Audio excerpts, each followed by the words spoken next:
भद्रं पश्येमाक्षभिर्यजत्राः स्थिरैरङ्गैः स्तुष्टुवागन्धस्तनूभिः यदेव देवहितं यदायुः स्वस्ति न इन्द्रो वृद्धश्रवाः स्वस्ति नः पूजा विश्ववेदाः स्वस्ति नस्तार्क्ष्यो अरिष्ठनेमिः स्वस्ति नो बृहस्पतिर्दधातु ॐ शान्ति शान्ति शान्तिः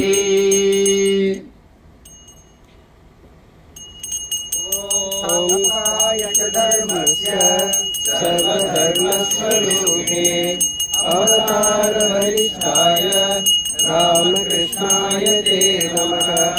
जननीं शारदां देवीं रामकृष्णं जगद्गुरुं पादपद्मे तयो श्रुत्वा प्रणमामि मुहुर्मुहुः।